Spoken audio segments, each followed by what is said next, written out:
Bom dia, queridos. Que nesta manhã o braço forte do Senhor te proteja, que Ele te guie e te mantenha em paz. Vamos entregar o nosso dia nas mãos do Senhor, mas antes vamos meditar na palavra. Seja bem-vindo, bem-vinda. Eu sou Fátima Gameiro. Se você está aqui pela primeira vez, é um prazer ter você aqui. Eu gostaria de te convidar a se inscrever no canal. Aqui eu compartilho diariamente um pouco do amor de Deus. Se inscreva, aperte o sininho para não perder nenhuma oração e se este conteúdo te ajudar, comente, curta e se puder, compartilhe. Me ajude a levar a palavra de Deus a outras pessoas. Hoje a mensagem tem como base a passagem descrita no segundo livro dos Reis, capítulo 2, verso 18 e 19. A palavra de Deus diz: Então o oficial ficou de pé e gritou em hebraico: Escutem o que o grande rei, o rei da Síria, está dizendo a vocês. Ele mandou avisar que não deixem que Ezequias os engane, pois ele não poderá salvá-los. E não deixem que ele os convença a confiar em Deus o Senhor. Não pensem que o Senhor os salvará e não deixará que o nosso exército assírio conquiste a cidade de vocês. Não deem atenção a Ezequias. O rei da Síria manda que vocês saiam da cidade e se entreguem. Vocês terão licença para comer uvas das próprias parreiras e figos das próprias figueiras e para beber água dos seus próprios poços, até que o rei os leve para morar num país parecido com o de vocês, onde há plantações de uvas para fazer vinho e onde há trigo para fazer pão. É uma terra de oliveiras, azeite, mel. Se fizerem o que ele está mandando, vocês não morrerão, mas viverão. Não deixem que Ezequias os engane, fazendo vocês pensarem que o Senhor vai salvá-los. Será que os deuses das outras nações as salvaram do rei da Síria? Onde estão agora os deuses de Amate e Arpade? Onde estão agora os deuses de Sefarvaim, de Ena e de Iva? Será que os deuses de Samarim salvaram Samaria do meu poder? Quando foi que os deuses de todos esses países o salvaram do nosso rei, o rei da Síria? O que é então que faz com que vocês pensem que o Senhor pode salvar Jerusalém do poder do rei da Síria? Queridos, até aqui a palavra de Deus. Senaqueribe foi um dos mais poderosos reis da Assíria. O império conhecido pela brutalidade, pela força do seu exército numeroso. Em meados do século 8 a.C., Senaqueribe lançou uma campanha contra Judá, que era ainda um pequeno reino ao sul de Israel, onde Ezequias era o rei. A Assíria já havia devastado o reino do norte, Israel, e exilado o seu povo.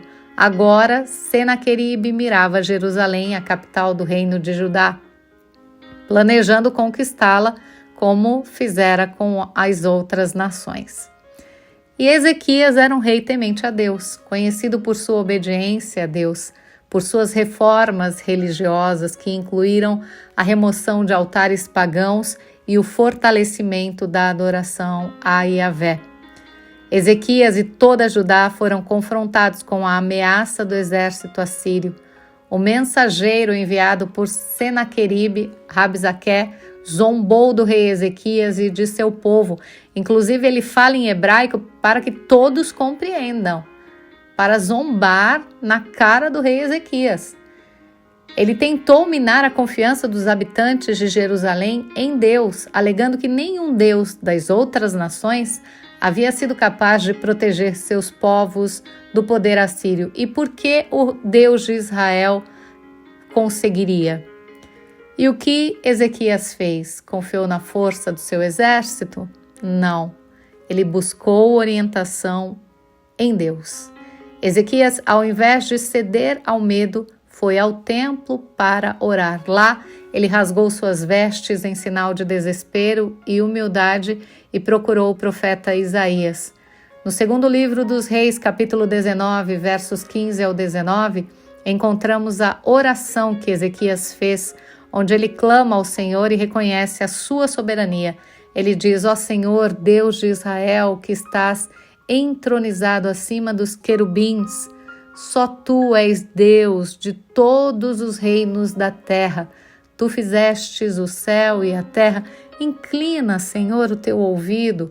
Ouve, abre, Senhor, os teus olhos, vê, ouve as palavras de Senaqueribe, que enviou seu servo para afrontar o Deus vivo.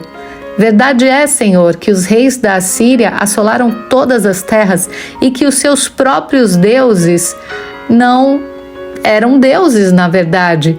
Então, obras de mão de homens, como madeira e pedra, não puderam destruir o rei da Síria. Mas o Senhor, o nosso Deus, é um Deus verdadeiro, então livra-nos das mãos do rei da Síria, para que todos os reinos da terra saibam que só tu és o Senhor. E nessa oração, queridos, Ezequias demonstra fé profunda em Deus, reconhecendo sua autoridade sobre todas as nações e pedindo que a sua glória seja revelada. E em resposta, Deus envia Isaías com uma mensagem de esperança e libertação.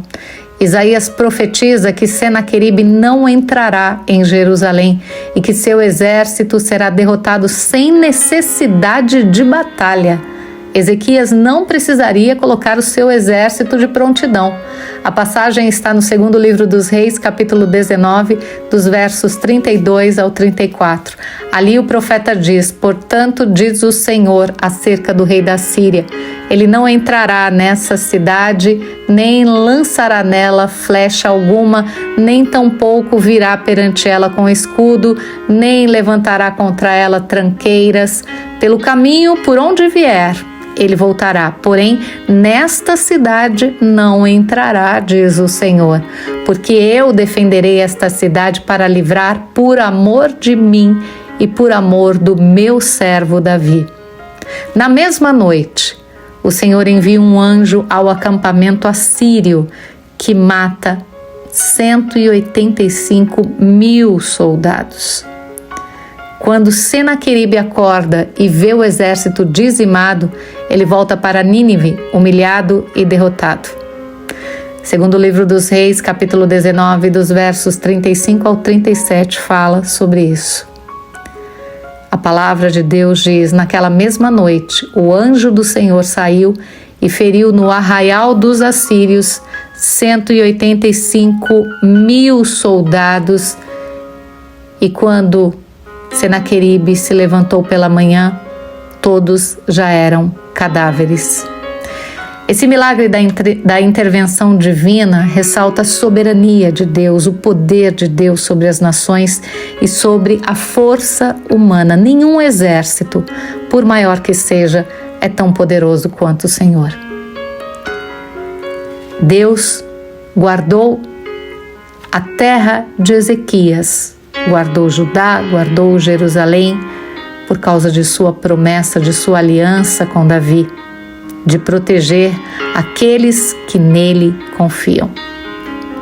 Essa mensagem nos mostra que Deus não é apenas justo, mas também misericordioso. Cuida daqueles que o buscam de coração.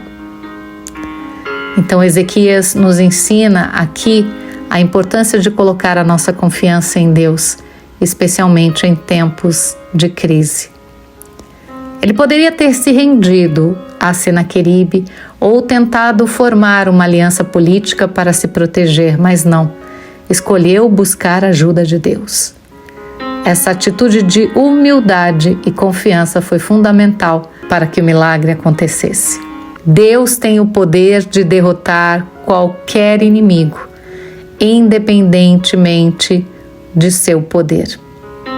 Senaqueribe, com o seu enorme exército, parecia imbatível, mas Deus nos mostra aqui que sua vontade prevalece sobre qualquer poder terreno. Deus é fiel às suas promessas e justo em suas ações. A arrogância de Senaqueribe é um elemento importante da história. Ele acreditava que nenhum Deus, inclusive o Deus de Israel, poderia impedi-lo de conquistar Jerusalém. Essa postura revela um desrespeito à soberania de Deus e uma confiança exagerada em suas próprias capacidades. A história mostra como essa arrogância leva à queda. E Deus permite que o orgulho do ser humano vá até certo ponto, mas no momento certo Deus mostra quem realmente tem o controle. A oração de Ezequias é um exemplo poderoso de como devemos nos voltar para Deus em momentos de necessidade. Ela expressa a necessidade de intervenção divina e nos faz reconhecer que somente Deus poderia nos livrar em situações difíceis como essa que Ezequias enfrentou. A derrota de Senaqueribe é um testemunho de que o Senhor está no controle de todas as coisas, o verdadeiro rei e protetor. Nenhuma força humana pode prevalecer contra sua vontade. Guarde isso em seu coração.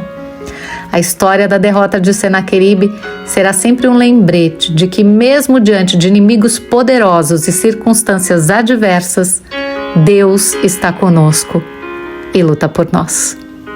Que Deus abençoe abundantemente o seu dia. Aprendam com Cristo.